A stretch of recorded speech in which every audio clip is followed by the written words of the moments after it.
Chicago, 2011. A cop is murdered.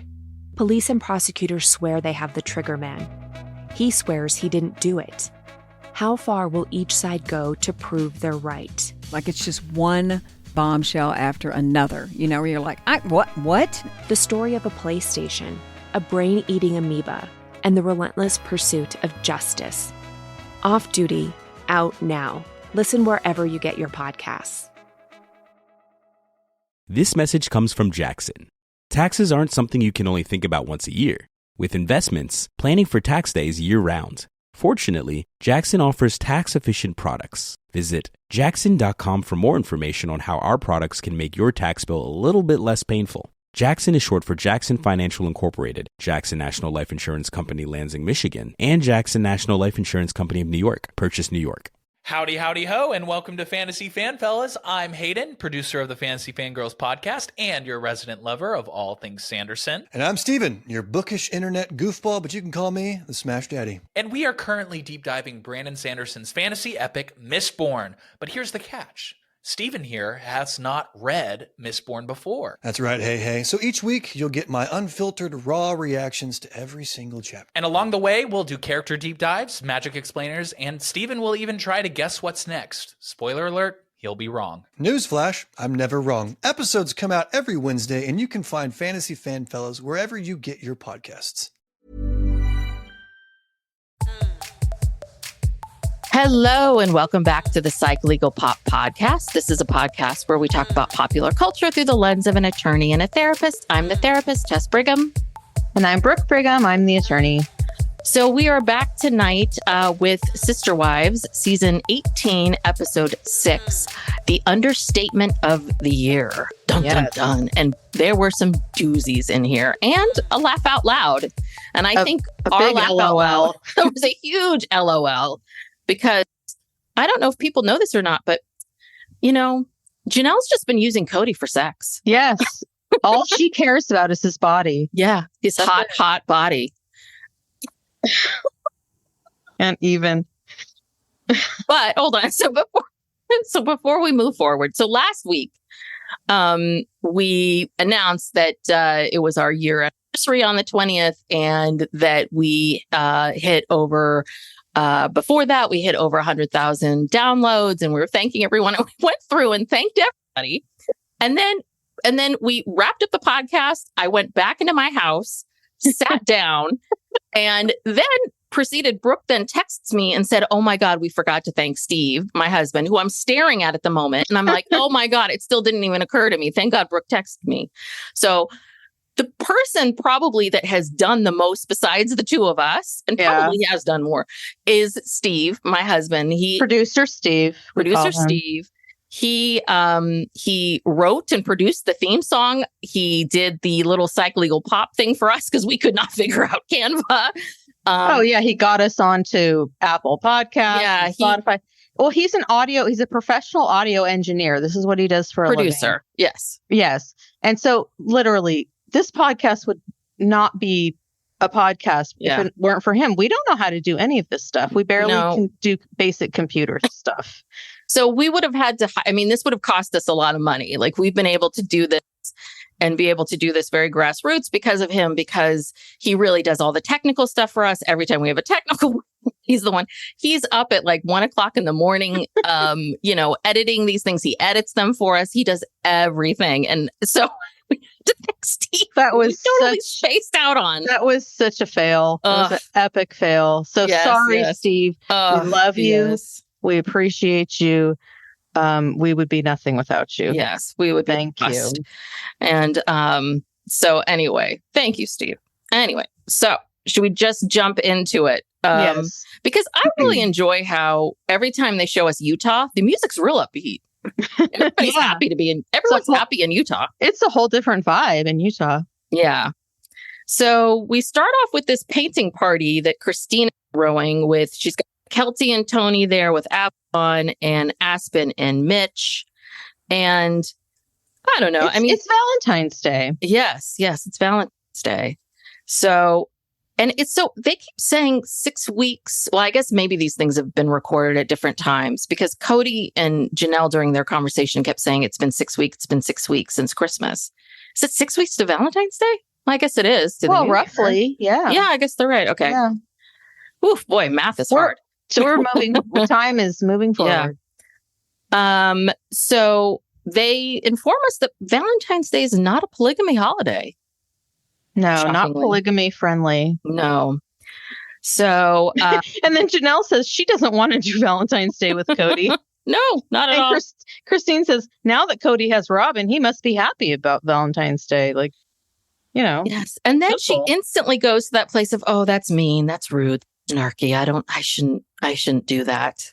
And then it's like, okay. And then she laughs. Yeah. Chuckles to herself. But she says it anyway. And did you see her post? I just saw it this morning. Her post with her and David they were in, I guess, where do they live? They're in Utah. So what's the team they root for? Well, I don't think it's not like an NFL team. I think it's I don't know what it is, but yeah, they're football fans of some football team. And yeah, they were posing with some nachos. Yes, of course. This morning, just talking about how she just is so happy to be loved. That David just loves her eating nachos. So they're talking about Valentine's Day, and Christine admits that she has been talking to a matchmaker, and she's very, very nervous about dating. And she basically wants someone bald with tat driving a motorcycle. Yeah, she wants something that Kody never was. A good communicator, fun. She wants monogamy. Sense of humor. Yeah. She is done with polygamy. Yeah, she wants the anti-Kody. Yes. So she doesn't regret polygamy. She's trying, but she wants to try to be classy with all of this. And then we learn a little bit about, I guess, Tony. We get this metaphor of ice cream. And so I guess apparently Tony's tried a lot of ice cream in his life, which means Tony's dated a lot. Do you really believe that? Do you believe that before he got with Mykelti, he was some kind of player? I don't think so. He's full of shit, and Christine calls him a little shit. Oh. Uh-huh. I thought she was mad at him because he was bringing stuff up, like romantic stuff or stuff that she didn't want to talk about. Yeah, it was, you know what it was? It was classless. It was tacky. He shouldn't have been saying that kind of, and that, again, please, I think Mykelti may have been the first person he was, had sex with. He's a total fucking, I'm not trying to be mean, but it's like, no, he was not some player who tasted all kinds of ice cream. I'm sorry. But I don't know. And is Utah even that diverse? I mean, what does that mean, tasting ice cream? That means being with a lot of different people? Or does that mean like different kinds of people? No, I think it's just a metaphor for lots of women sleeping with a lot of women, having all these sexual experiences. I don't believe it. Okay. Well, maybe tasting ice cream in their world is like kissing a bunch of people. So maybe he's kissed a lot of people. Well, that was one thing I think I knew this intellectually, but to hear Christine say that Kody was the only man she had ever even kissed, which obviously means she's only had sex with one person. So this whole idea of dating. Yes, it must. Right? It must have been very frightening. And, I commend her. Like, that's very brave. I mean, she's been gone for, I don't know, like 6 months or something, maybe. And she's putting herself out there and she wants to find love. And it's scary, but she's doing, geez, God, like, yeah, that's a lot. And the fact that she's putting it out there. She's like, it was so hard for me to get over the fact that I was with someone who wasn't attracted to me. Yeah. And her self-esteem was bad. And the biggest reason, which I think is huge, which is she said the biggest reason why she didn't want to be in this marriage anymore was that her children knew this. Her children knew that their father wasn't in love with or attracted to their mother. And she's like, that's not what I want to show kids.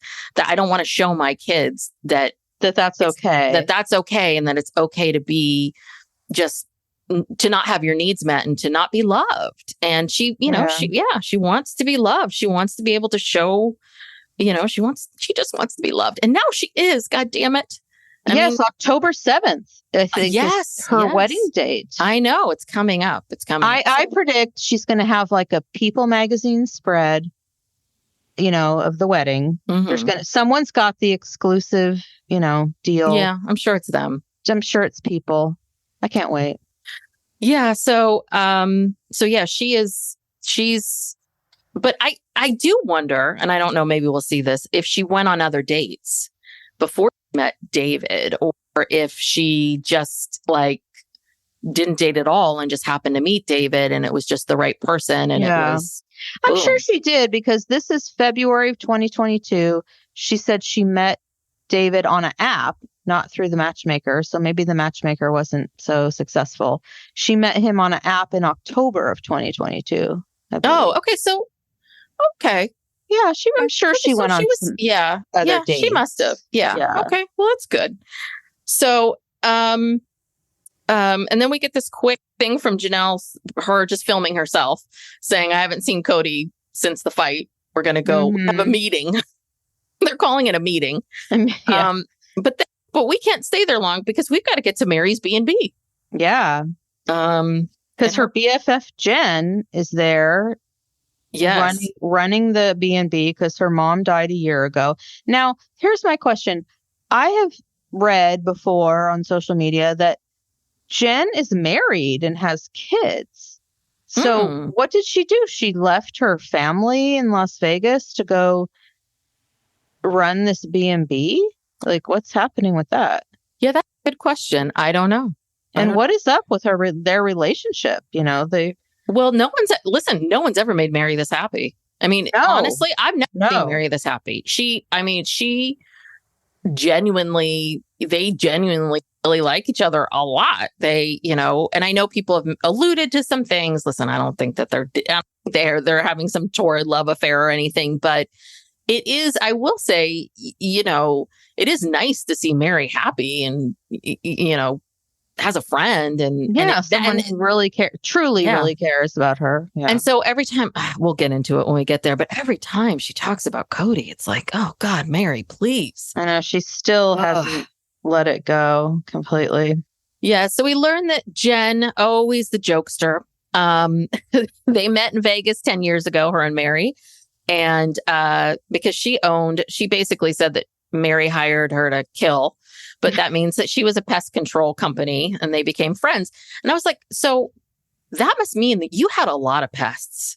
Do you know what I mean? To become friendly with the person that owns the pest control. Yeah. Well, like, or that means that the whole, like all 4 houses were infested.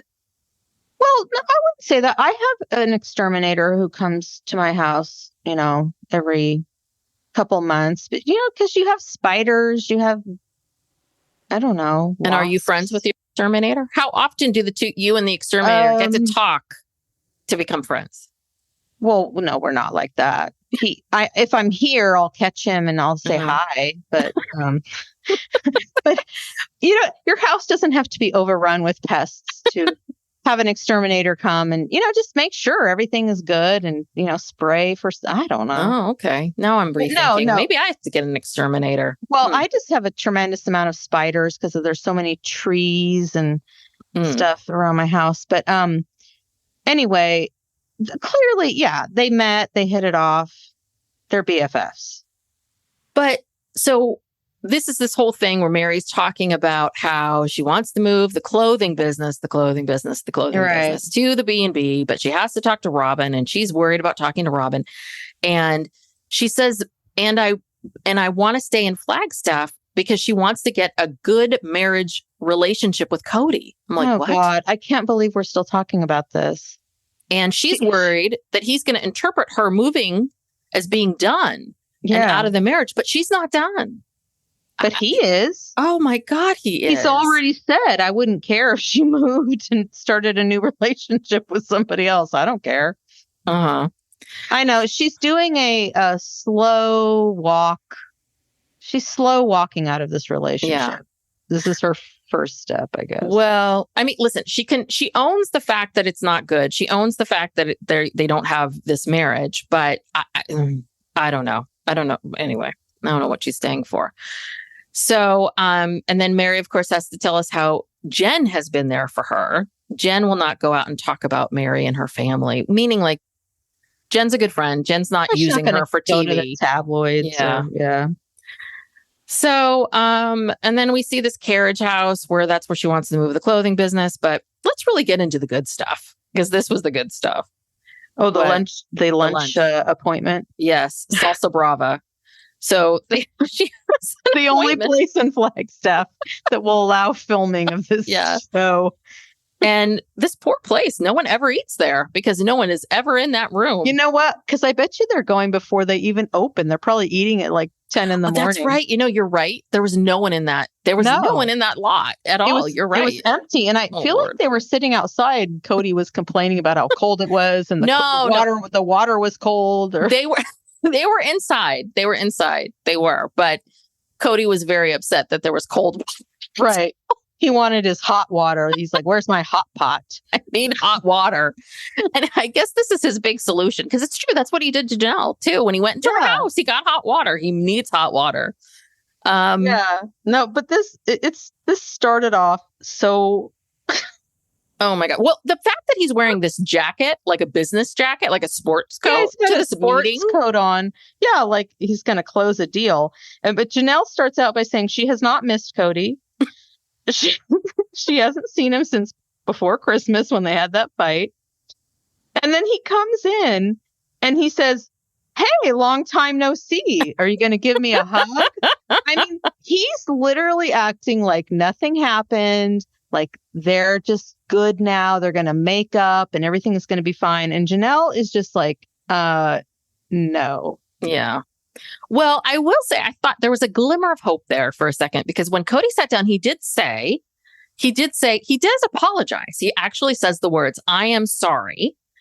And he says, "I'm embarrassed about my behavior." And then he does what everyone does. But I'm sorry. But he's also realizing that Janelle doesn't have a safe way to talk to him. That's first he said safe place, and then he changed to way. A safe way to talk to Kody. What does that even mean? I don't know. But he does. He's been finding the words, because then he says something about being triggered. I got triggered so badly. 2 years. This is it. This is what he said. 2 years of betrayal from Janelle. Yes, he's endured 2 years of betrayal from Janelle, and that triggered. I got triggered so badly. These are actual quotes. I got triggered so badly. So Kody looked up gaslighting, and then in that definition, he saw trigger, and then he saw trigger, and then he saw manipulate. Like he went down the road with these words, and then he's like, "Oh, I got to use this." Okay, gaslighting. He's got a new trigger. He's got another new word, which is transmuting. Yes, and that was new. He's transmuting grief into anger. He always tries to group together this grief that he's having over Christine leaving. Never mind that he said he was like basically disgusted by her and not attracted to her or whatever. Now he's just grieving the loss of her. Mm-hmm. He's lumping that into how he's treating Janelle. Yeah. And then she says, be a man, separate your relationships, and pay attention to me. Like, I am not Christine. Don't bring your fucking baggage with Christine over here to me. Yeah. Yeah, she really, I mean, I have to say, our girl Janelle was awesome during this conversation, because she absolutely said, she stayed on task, and she absolutely said the things she needed to say, which is really important. Like because what Janelle says is, he's saying that, my relationship with you is crap because I'm mad about this divorce. Right. And this is, again, it's, I'm sorry, but I'm sorry, of course. He can't just say he's sorry. So, but this is the best. When Janelle tells him, "Well, I think I'd like to stay separated," the look on his face, he is shocked. He was really surprised. He shit a brick. I think he thought, like, I'm going to put on my sports coat. We're going to go there. Maybe, hey, just going to start thinking about my abs, my pecs, my pecs. Oh God, how much she wants me. And then we're going to get into my truck and get it on. I mean, I don't know what he was thinking was going to happen at the end of this Brava lunch. Yeah. I think he thought that. But I mean, he was really surprised that she didn't want to reconcile right then and there. No, and he was shocked to find out that he always thought that the reason why he and Janelle struggled and they had been separated like 2 or 3 times during their marriage, he thought it was because she couldn't handle the relationship with her sister wives, not because of him. Like, oh no, it couldn't have possibly. No. It was probably Christine, because it was that awful Christine. It's Christine's fault. That's why Janelle couldn't handle it. And he's shocked that he's like, oh, well, maybe I was wrong. Maybe it was me. And it's like, yeah, you're the common denominator in all of these relationships. Well, and maybe, Kody, it's the sister wives and you, or maybe how you're handling the family, or maybe how you're handling the relationship between the sister wives. Like, it could be more than one. It doesn't have to be one thing, Kody. It could be many things. All of it. So Janelle basically says, I still have a lot of affection for you. And, but I think we need a third party. I want to do counseling. We need to do that. And so he agrees. It sounds like he agrees. Yeah. But then, of course, Kody goes right back to that same place. He cannot handle the fact that Janelle and Christine celebrated Christmas together. And she's like, wait a second, we didn't do it together. He's like, weren't you together a couple days later? He's so fixated on the fact that it comes back to this loyalty thing. He's so mad that Janelle would celebrate the holidays with, not even the holiday, like that she and Christine saw each other on the 27th. Yeah, in the month of December. Yes. I know. And then she says, well, why didn't you invite Savannah? Why, and then he goes back to, well, all I have to do is have a conversation with the boys. Like, the boys have nothing to do with Savannah. These are 2 separate issues. And if all you have to do, again, I feel like a broken record. Yeah. If all you have to do is have a conversation with them, well, then pick up the fucking phone and say, hey, let's meet and have a conversation. He wants Janelle to orchestrate all of this. And I think he's afraid. I honestly think that he is afraid to have a conversation with them. I think he is afraid to talk to the boys. I think that they are going to tell him the truth. And I think Garrison does not want to hear that. He does not want to hear it. I think that he is and I think that he is afraid now. I think of the Savannah stuff because he's made it even worse by not reaching out. And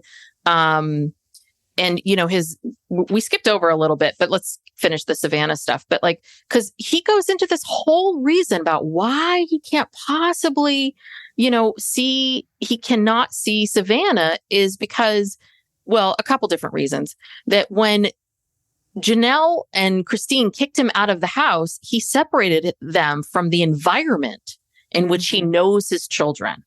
So what he's saying to us is like, well, I couldn't see my kids anymore because I wasn't allowed in the house anymore. It's like, well, no, Kody, these are 2 different things. And so he's basically saying, because you did not bring Savannah here to celebrate Christmas with me, and that's why I didn't see her. He's putting it back on Janelle. Yeah, or I can only Savannah at your house. No, you can invite Savannah over to your and Robyn's house. You can pick up Savannah and go out to dinner. Go out to coffee? No, Brooke, he can't do that. He has business. Why? Because he is very busy with his business, especially in the evenings. And after school hours. He's so busy in the evenings and after school, he couldn't possibly meet up with Savannah. Yeah. When what the fuck? Like, that's what happens when you get divorced. You don't go back to your ex's house to visit your children. You either have them come to your new house or you go out somewhere, like I said, to a restaurant or whatever. Well, but he would argue with you that he's not divorced with Janelle, right? Like, he's back to this whole... Well, they're separated. Yeah, well, but... They're separated. He's very busy with his business. What business? That's a big question. Cameos? I mean... Very busy with those cameos. They have gun shows in the nighttime. I don't. Come on. From after school hours, from 3 p.m. on to 10 p.m. 10 p.m. Kody is very busy. What is he doing? Cameos. But this is the other thing is, Kody, we all saw a scene last year of you when Solomon and Ariel came home from school, and you were there. You were there to greet them. So this is obviously new business, but I'm sorry, but that I believe was the fall of 2021 that we saw you greeting them coming home from the new school year. Yeah. And now we're talking about the holidays of a couple months. We're talking about like 3 months later. Unless his business exploded in the last, couple months again, and none of us have heard about any of his businesses. So no, he's full of shit. He's just lazy. He doesn't want to he wants everything to be easy for him, catered to him. He wants to be able to say, oh, I'll just go over to Janelle's and I'll just kill 2 birds with 1 stone. I'll go over there and I'll see Janelle, and Savannah will be there, and I'll get to see her, and I'll get credit for that too. Yeah. Because that's the only way in which he knows how to have relationships with his children. It truly is. I mean, it started to become clear. It was like, oh, this is the only way you know how to have relationships with them, is to show up to a house, because this is what you've been doing this whole time. Right. But I just want to go back to the stuff that Janelle was saying before that about how, Kody says this thing first about that when they were talking about counseling, and he's like, yeah, well, Christine and I, we went to counseling, and, when Christine and I would have conversations about the relationship, she just was too uncomfortable to talk about it. And this is his new reasoning for Christine, was that he claims that Christine was too uncomfortable to talk about the relationship, which is such BS. And I wish they had showed some scenes, show some clips, because that's not true. We've seen her do it. And then she left. And then he goes right into the issues about the divorce. And this is where Janelle finally says, okay, enough with this. Like, he has been saying that he has not been attracted to her for years, and that they weren't happy. Like, stop. You got to stop. Right. 'Cause this is sort of the first time, I feel like the first time Janelle's really direct said, listen, you got to, this is enough. Yeah, let it go. He keeps bringing up all these grievances with Christine. Yeah. It's like, she's fucking long gone. Like, move on. She's thinking about tasting someone else's ice cream, Kody. Move on. She's talking about she's going to 31 flavors. She's got some dates set up. Oh, yeah. Trust me. But and then the best is he says, well, I'm not going to be angry towards you anymore. Oh, well, thank you. But I think, again, she comes back to, I cannot reconcile with you and you being in a bad place with my kids. Yeah. Which is a very true thing. But, that's the thing, right? He's struggling. He says he's struggling to survive. Janelle, doesn't she understand I'm struggling to survive? And that's why I couldn't see Savannah. And she... Survive what? What is he struggling to survive? The breakup with Christine. The woman who he was never attracted to and couldn't stand and treated like a piece of shit. He can't survive it. Janelle and Christine playing mean girls together. Yeah, ganging up on him and palling around. And then, oh my God, do you want to say this is what made me laugh out loud? This, I mean, at one point, I screamed a little bit. I mean, this was. Well, go ahead and say, please tell us why Janelle. He feels like Janelle's not in love with him anymore, but she's still attracted to him because what does he have? Because he has nice pecs. He has a 6-pack. He has 6-pack abs. And that's all she's interested in. Yeah. I kept waiting. I was laughing so hard. I had to pause to write this stuff down. And then I started again thinking, any moment now he's going to go, ha, ha, ha, ha. No, just serious. This man said this seriously. I'm sorry, but we've seen like all that time last season with Christine and out on the porch, he was wearing these shirts, those short sleeve button down shirts. Mm-hmm. That tummy did not look 6-pack at all. I mean, the shirt was sticking out like as if he had a belly. Yeah. Have any of us seen his abs in a while? 6-pack abs. Look, you know what? I don't care if he's fucking Jason Momoa or, some Adonis, whatever. Who gives a fuck? If you are that big of a fucking asshole, I'm sorry, I'm really cussing a lot. I'm really worked up.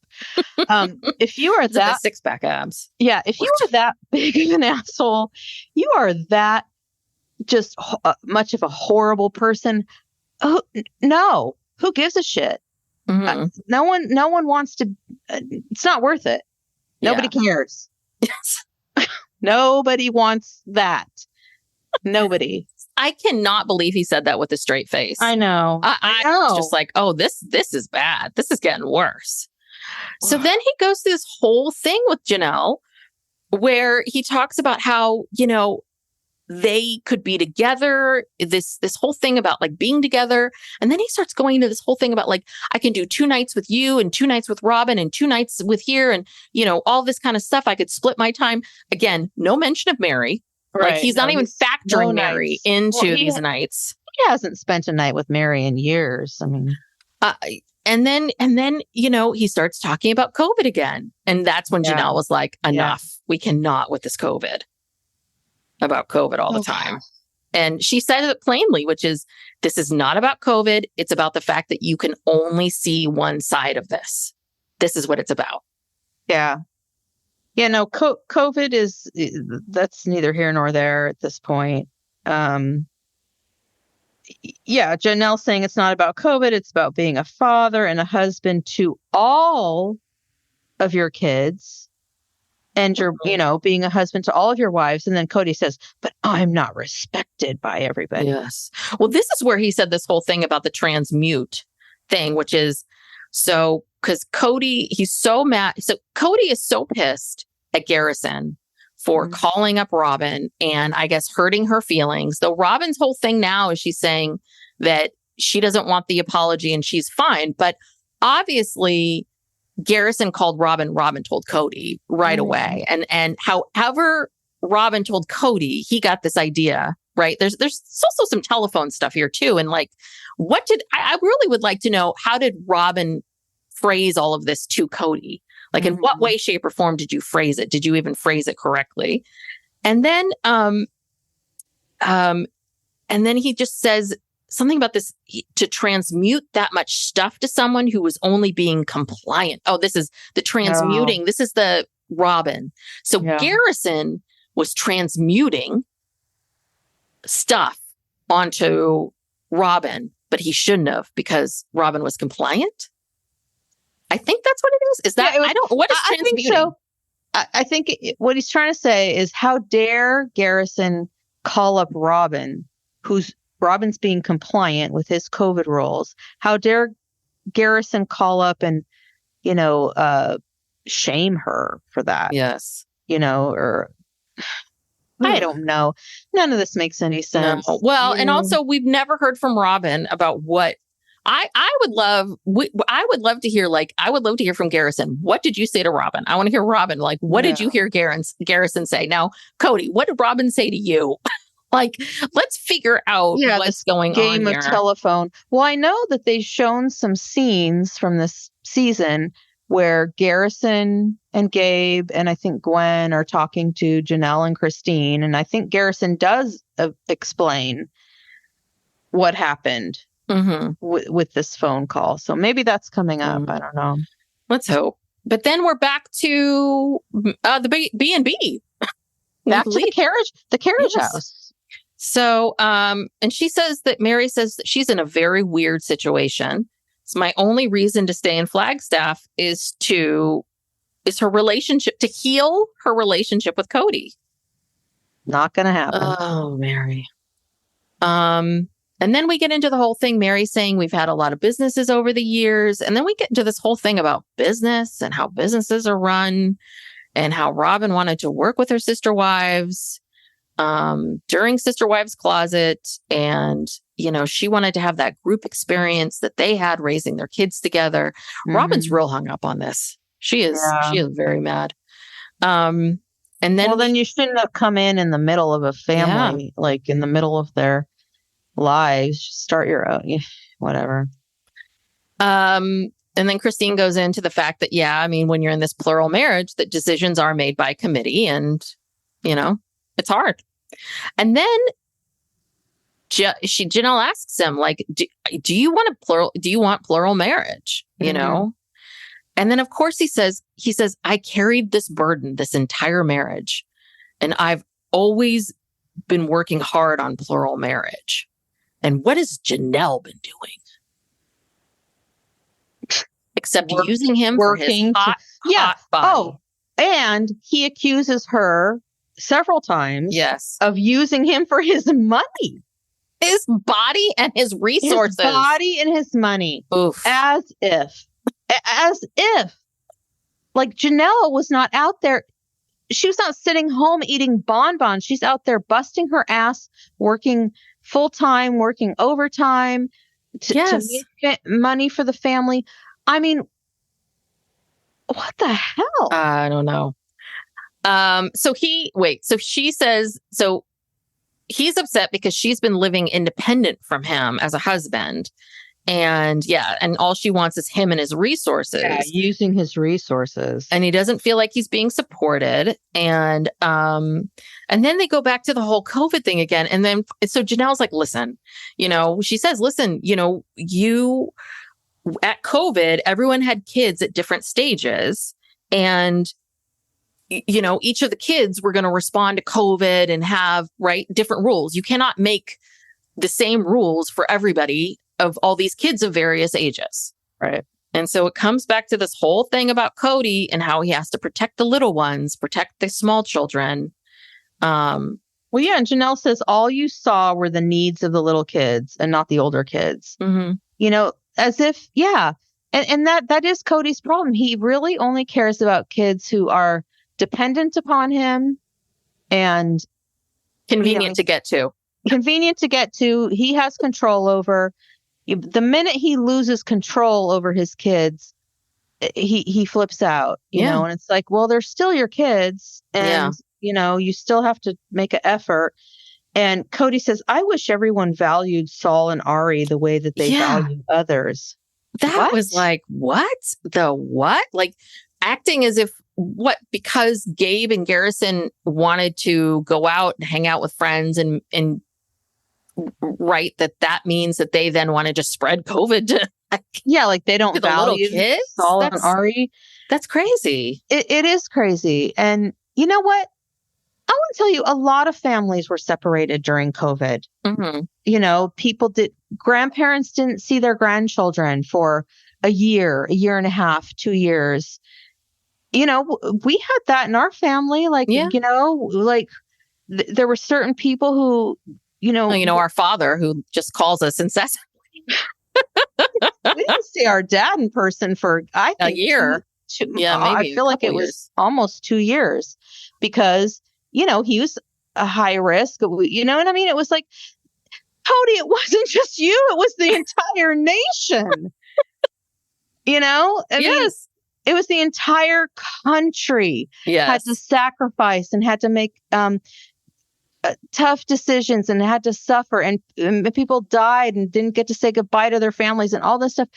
And Kody can only see himself and what he went through and his problems, which literally weren't even that hard. They were still getting together. They were going out on Coyote Pass and making campfires and sitting 6 feet apart. A lot of families didn't have the luxury of doing that because they couldn't get on an airplane to go see their families. I mean, I could go on and on and on and on. But this COVID thing, if he brings up COVID like one more time. No, he's going to keep bringing it up. He cannot. Yeah.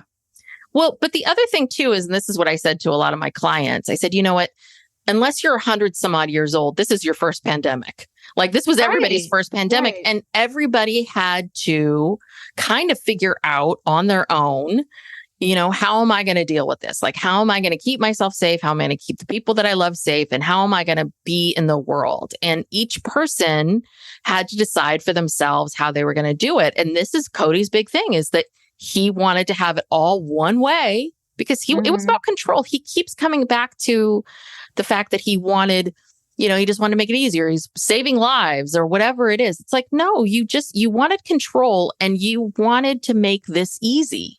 And you wanted everybody to do what you wanted to do so that you wouldn't have to think about anything. Ever.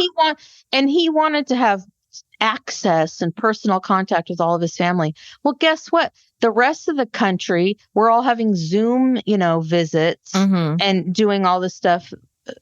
Oh, God. But the thing that Christine was talking about last time was how, because this is very cruel, which is, let's say, because it sounds like some of her kids, it sounds like Isabel, maybe she was talking about an incident, if I remember this, that Isabel did, was like maybe going out a little bit more, but was trying to stay home and was staying home in the hopes that he would show up. But he wasn't showing up. That's the other part of it, Kody. It's like you weren't showing up. So if I was any of these kids and my dad, put on all these rules and I was trying to follow them, but you never show up, I too would be like, you know what? I'm going to figure out, I'm an adult or almost an adult. I'm going to figure out how to do this myself.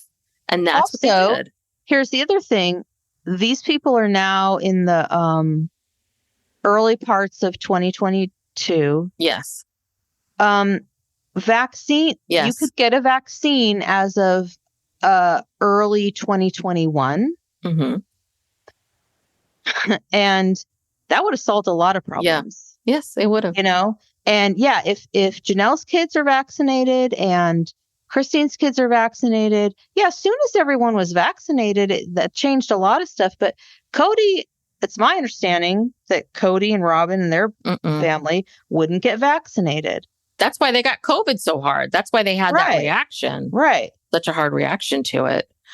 But the best is Kody says, he says this all in one breath. He says, I didn't overreact with Gabe and Garrison, but I went too extreme. And I'm like, what does that mean? What does that mean? I didn't overreact, but I went too extreme. That's a distinction without a difference, I guess. Yes. And then he goes back to this whole thing, like we should have a conversation, not apology. Oh God, I was just like, oh my God. But basically it comes down to this. This is what he said. This is his old thing with Janelle. You're not validating my position. And she says, you're not listening to me. This is the problem, And she feels like she's just not inclined. She doesn't want to stay in the marriage. Yeah. She says, I'm not inclined to stay in this relationship. And then Kody gives us some explanation about plural monogamy, whatever that is. Yeah. I mean, I guess, this whole plural monogamy. So I guess plural marriage is everybody's a family. Plural monogamy would be separate families and doing it separately. It's just like, but that's not monogamy. Yeah. You're like in a relationship with more than one person. I mean, maybe monogamy. Yeah. But that's a bunch of bullshit. I don't know. Cody's desperate. The things that he's saying in this episode are so desperate. He's grasping at straws. And then he says he finally realizes that maybe Janelle is done. It's like, oh, you think so? Oh, and then I love this. Okay, so then Janelle brings up the fact that basically she has no house, no money, no estate, no nothing. And Kody says, well, Janelle has the same assets as me. Mm-hmm. And then he does say one thing that is probably true, talking about their house. He says the bank owns Robyn's house. Yeah. So that's very true because my understanding is their house is pretty much like mortgaged to the hilt. So it's not really an asset. If they sold their house, I don't think that they would clear much money, if anything. Yeah. But I mean, it comes back to the same thing, which is what Janelle's saying, which is he moved heaven and earth to get Robyn this house, to get her situated, to get her all this stuff. And he's not willing to move heaven and earth for me. And I think the other part of it is, again, this is about control because Kody because he didn't like the fact that Janelle got the RV. He didn't like putting it on Coyote Pass. Like he wanted her to get a house. He wanted to get a house where he could have his own space and be comfortable. And he wanted more room. Yeah. He didn't want to do any of these things. And so anyway, but, and this is where he says he sounds like it's just been all about money for Janelle. All about money. It's been all about this. I don't have any other value. Yes. And Janelle's just like, the disconnect is wild. Okay. Now we get into this very interesting part of Kody. I think we learned more about Kody and Janelle in this episode than I think I ever have before. Oh, totally. Oh, yeah. So basically he says, we did a lot of work in Las Vegas and, which I don't know I think that work on the relationships. And he said, the only thing we have to show for it now is Christina's gone. Like, it's like this weird tick. Like, does that have to do with anything? COVID, Christine's gone, blah, blah, blah. It's always about that. And then he goes into this whole thing about Christine and how he heard rumors of her leaving before she left, but then he would go to her and deny it. I mean, It's insane. It's insane. And this is when Janelle finally says, get over it. Like, come on, like, stop bringing this up. Well, yeah, he tries to say that he and Janelle had a renaissance. Oh, yes, I know. That was the best. He said, we had a great time a couple of years in Vegas, man. We had a renaissance. And I'm like, ooh, okay, let's hear about this. And then start to get into this. I was like, I think Kody and she kind of backs it up. Yeah. She says they were best friends. She misses him in her bed, in her house. She misses their conversations. Oh, yeah. Wow. I was like, who knew? Okay. I mean, I didn't know that they had such a fiery relationship, and that they were just, ripping each other's clothes off. And and that she was all about the pecs Vegas. And the abs and his body, and just, geez, boy, oh boy. So yeah, interesting. So if anyone's wondering if he and have been having sex this whole time, they have been. Yeah, I mean, this is pretty obvious, like they are.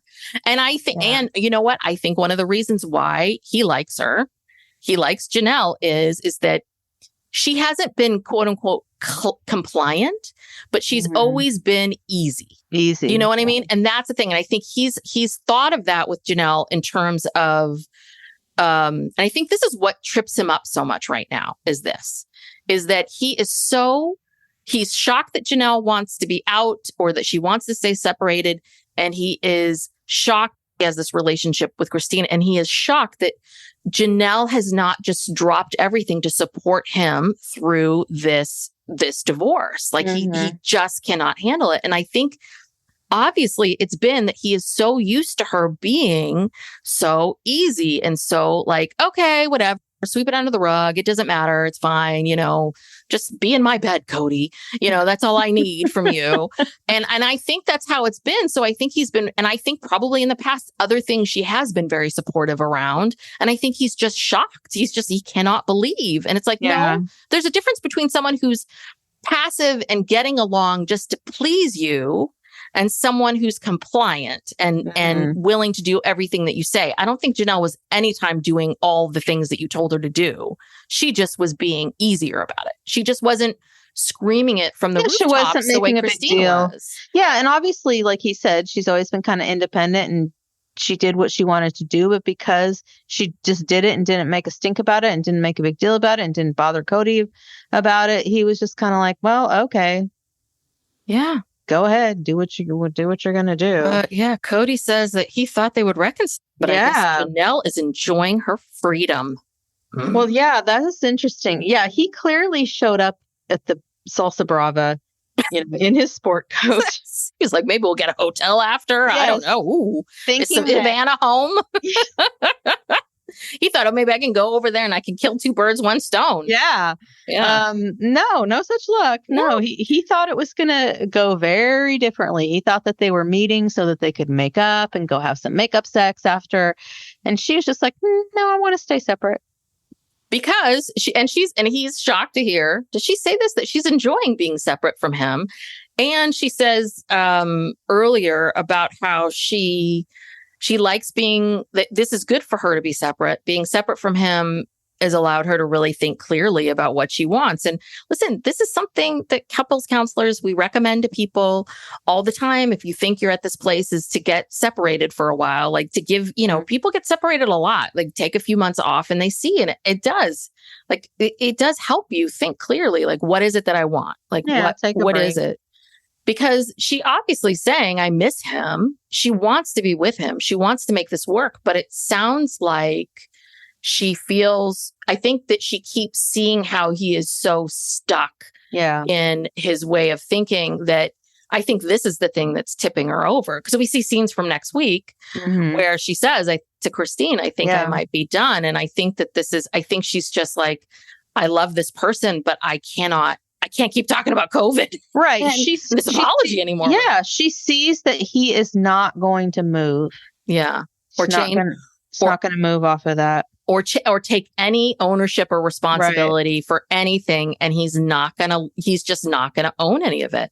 But he did say that he's not going to be triggering again. No more anger, no more triggering, whatever. Yeah, we'll see. Things aren't going to trigger him. But it's like, what are you talking about? You've made this declaration about this several times. And then you go off into a thing about Christine. Like, no, you obviously, right? You keep doing it. You keep repeating it.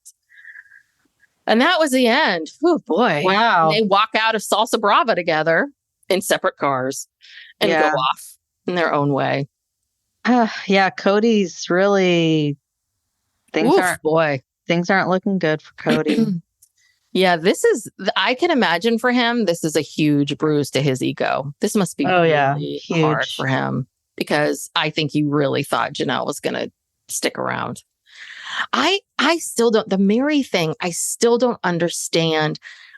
I understand Meri, she's been married for 30 years, like how hard this is to separate herself and all of that. But I don't understand why Kody is not willing to just say it to her, just say this isn't going to work.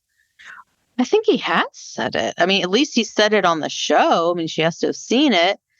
But he's never said it directly to her. And that's what she's saying. She's never heard it directly from her. He said it on the show, but he's never said it to her, which all of us can see that as like, oh, this is obvious. And I guarantee you, whenever it is, whichever episode of the season where she finally says, I'm going to basically be moving my operations to the B&B and I'm not really going to be around, he's going to have a problem with it. He and Robyn are both going to flip out about it. And it's like, well, what did you think? What did you expect? You expected her to just live here in Flagstaff so she could come over to your house on Christmas every year or Thanksgiving, and otherwise you never see her or talk to her or give a shit about her?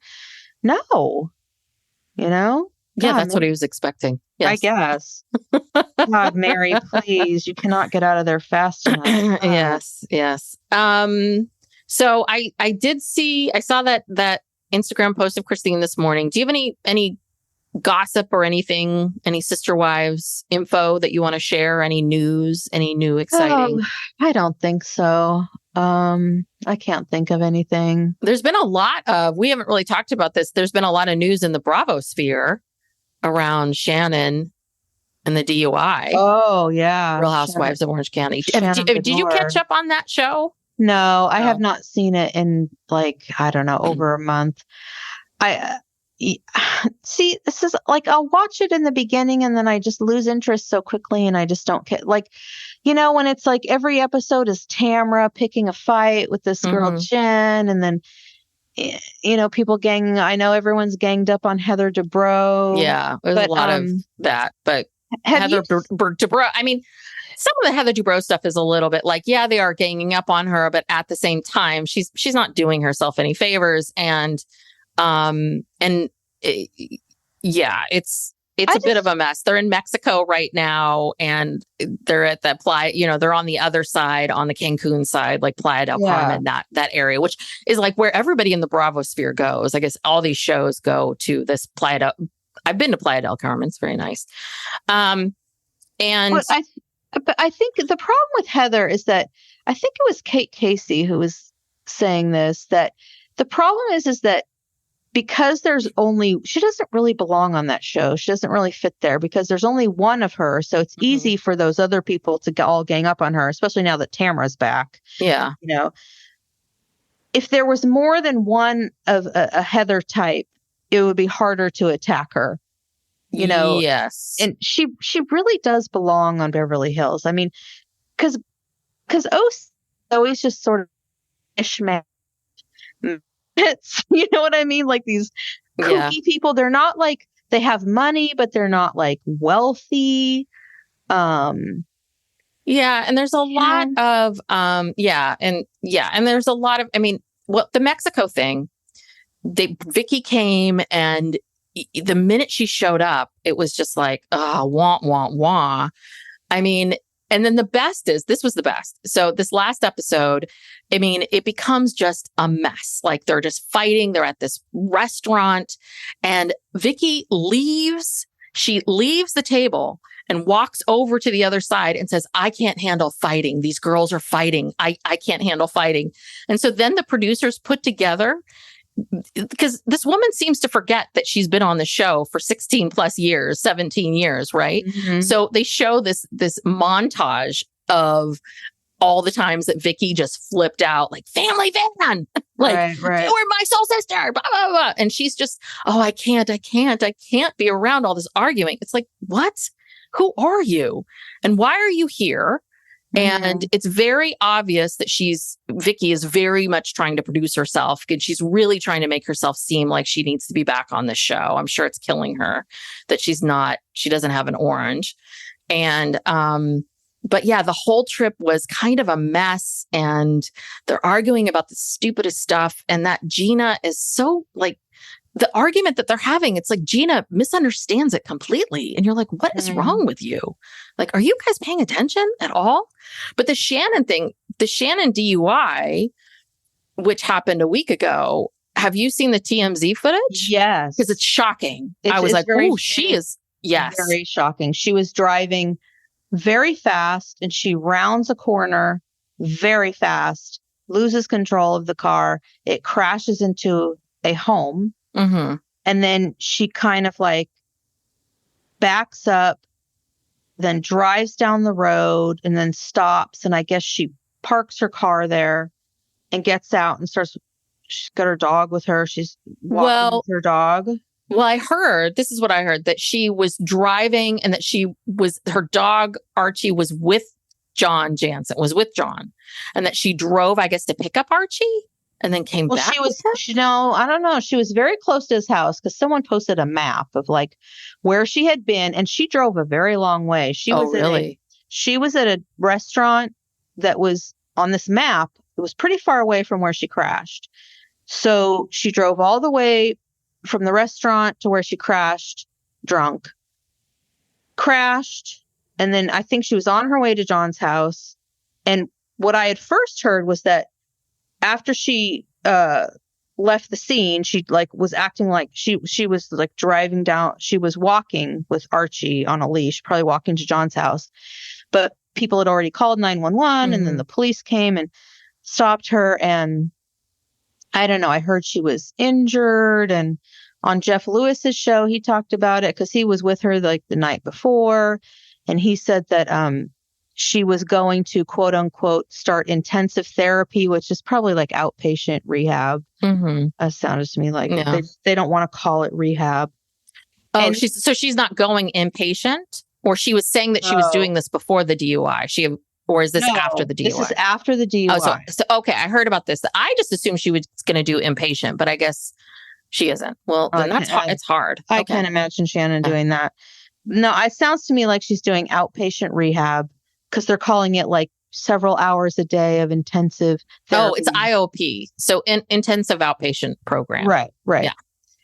And, Jeff Lewis is sticking up for her and saying, well, I don't think Shannon is not an alcoholic. She's just having all these hard times and things. And it's like, well, look, it doesn't matter what label you want to put on it. The woman has not a good relationship with alcohol, and it's affecting her life in a very negative way. And she lucked out that there was not a small child or person standing in that place, because she really was going through. She was going so fast. So it wasn't even funny. Yeah. I feel for her in the sense of like, God, this is so lousy for you. This is so, for this to be so public. And I know that this is part of being, in the limelight, and this is it. And on one hand, I really do feel for her. But on the other hand, it's a little bit of like, maybe this is what you needed, Shannon. I mean, maybe this is exactly what you needed, because you're having full conversations with people and not remembering it. Right. And I think the problem with alcohol is, and the way people see addiction is that people tend to think of addiction and alcoholism and addict being that someone who, can't go, but I can go days without drinking, or I can't, if I'm not shaking because I haven't had alcohol. It's like, yes, there's a physical dependency to it too, but there are a lot of, you can still be an alcoholic and be someone who only drinks on the weekends. You can be an alcoholic and be sober for a month. And then, it's really about what you said, the relationship you have with alcohol. There's a lot of people that are, trying to prove to them, usually to themselves, but to other people, like, I'm not, I don't have a problem, so I'm going to stop drinking for a month. But what they're really doing is they're white knuckling it until they can finally start drinking. I mean, that's really what they're doing. And that's a problem. That means that you have a problem with alcohol. And there are some people that just can't ever start at all. They just, one is too many and 1,000's never enough. Mm-hmm. And it's just. Yeah. And I think Kate Casey was also saying, I forget which podcast I was listening to where she was saying all this stuff, but she was a guest on someone else's podcast. But, yeah, she was saying that, she felt like Shannon was always hiding behind all of her health and wellness kind of stuff. And so it was like, oh, no, I don't have a problem with alcohol. Look at me. I'm so healthy. I do all this. I love lemons. Yeah. Yeah. Dr. like Moon. her tincture, Dr. Moon. And also, too, I mean, these housewife shows, we saw this on Real Housewives of New York, where there was a lot of problematic drinking. Luann and Dorinda and Sonia and even Ramona. I mean, and who was that girl that was recent? Lee with an L? Who's the young girl? The one that was stopped drinking? Leah. Yeah. The tiki torches. Leah. Yeah. She was sober for 9 years and decided to just start drinking again and just went off the rails. And it's like, it's kind of part of these shows. And like, I don't watch Salt Lake City, but I've been hearing some things about how there's been a lot of heavy drinking on there. And Heather Gay's had a lot of incidents, and it's like these shows are just a formula for this. And it used to be that the shows revolved around, way back in the day, when they first started, they actually did focus on these women's lives and their families and their children and what it was like living in Orange County and or living in New York and the pressures you have to deal with and this and that. And over the years, it's just morphed into this show where they just get together and drink. Whether it's on a trip to Mexico or a dinner, there's always like a dinner, but we don't even see very much at all of their real lives. And that's why I feel like I'm losing interest in this show. It's just like, God, this is boring. And you can see the manipulation, and you can see that it's about getting together, drinking, and fighting. Right. And the thing is that, the fighting's fun and it's interesting. And I'm sure there have been lots of fights that I've enjoyed watching, but I think that they over-index that we want to watch women fighting this much. Yeah, we really don't. I don't at all. I want to hear interesting stories. Right. This is why documentaries are interesting. This is why we like Sister Wives. We want to see interesting stories. And the problem is that Tamra has no storyline. No storyline. Her one storyline was their gym closed. Okay, woohoo. She has no storyline. Emily doesn't really have a storyline. Gina doesn't have a storyline. None of these people really have a storyline. The only person that they have a storyline is beating up on Heather Dubrow because she's so wealthy. And she puts herself above all of them. And Jen, and the fact that Jen's got this really crappy boyfriend. And that's been the entire show for this season. But I have to tell you, I find it utterly fascinating. I don't know why. I've been finding this season fascinating to watch because I haven't watched it in the last couple of years. But it was just really fun to watch. Just anyway. Yeah, I don't know. But you're not watching New York either. No. For the same reason. Well, I don't know. A lot of it is I just don't have time. There's only so many hours in the day. And I just don't really have time. But but the one thing that I was noticing on these shows was that, Shannon's older than we are. But we're about the age of a lot of these housewives. And it just is really surprising just from hearing stories here and there about how much they're drinking, how much of it's not just for the show, right? Mm-hmm. How often these women are on, in their own spare time, going out and drinking and partying and going to dinner and doing this and doing that. And it's wow, I mean, my husband and I, we go out, we have dinner. We don't really drink, maybe a little bit. Like we're just not, by the time this age, I'm tired. I'm really, really tired. So it's just this idea of like, wow, you guys are really going out there and partying it up.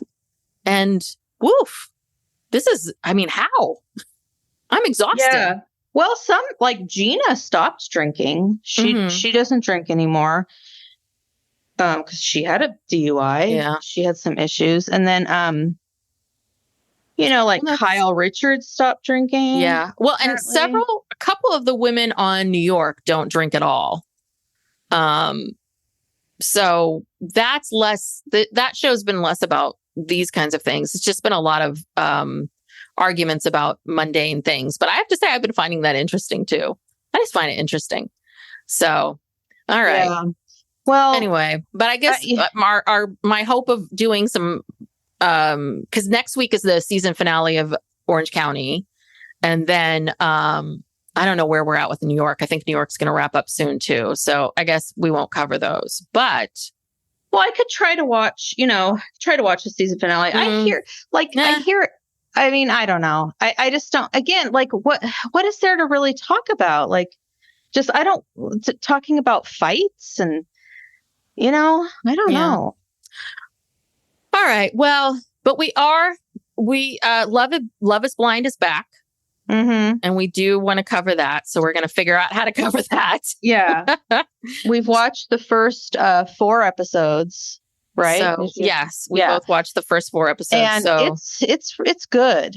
Yeah. It's really good. That show is always good. But this year they have even more twists. Yeah. People have been, I don't know. I've seen some mixed, like some people are hating this season. Some people are loving it. Definitely this group is, a lot. There are some hot messes in this group. A lot of issues, a lot of unresolved childhood traumas. Yes. And that we're all going to see crashing down. So we're going to try to do that. But thank you so much for sticking around here as we talk about all these things. If you like this podcast, and if you haven't already, please give us a 5-star rating and review, or just the rating. And then follow us on Instagram and TikTok at PsychLegalPop. And and also, if you don't subscribe to the show, please subscribe to the show. Like I said, we are going to be covering Love is Blind. We are still continuing to, tomorrow, Tuesday, will be the final episode of season 5 of our rewind of Sister Wives. Mm-hmm. And then I think we're going to branch off and maybe do some other things for a little while, since it's been very Sister Wives heavy. So we will keep you informed. I think that's it, but, anything else? No, I think we've covered it. All right. Well, thank you. Thanks for tuning in, sticking it out. Yeah. All right. We'll see you next time. Bye. Bye.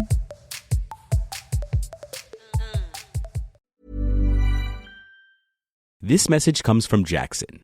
Taxes aren't something you can only think about once a year. With investments, planning for tax day is year-round. Fortunately, Jackson offers tax-efficient products. Visit jackson.com for more information on how our products can make your tax bill a little bit less painful. Jackson is short for Jackson Financial Incorporated, Jackson National Life Insurance Company, Lansing, Michigan, and Jackson National Life Insurance Company of New York, Purchase, New York.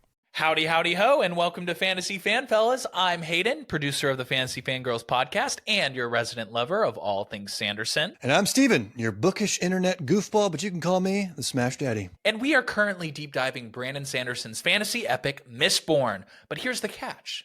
Steven here has not read Mistborn before. That's right, hey. So each week, you'll get my unfiltered, raw reactions to every single chapter. And along the way, we'll do character deep dives, magic explainers, and Steven will even try to guess what's next. Spoiler alert, he'll be wrong. Newsflash, I'm never wrong. Episodes come out every Wednesday, and you can find Fantasy Fan Fellas wherever you get your podcasts.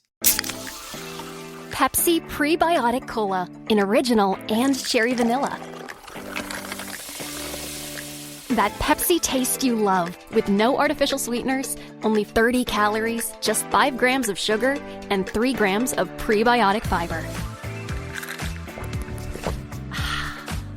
That great Pepsi taste with even more to love. Pepsi Prebiotic Cola. Unbelievably Pepsi.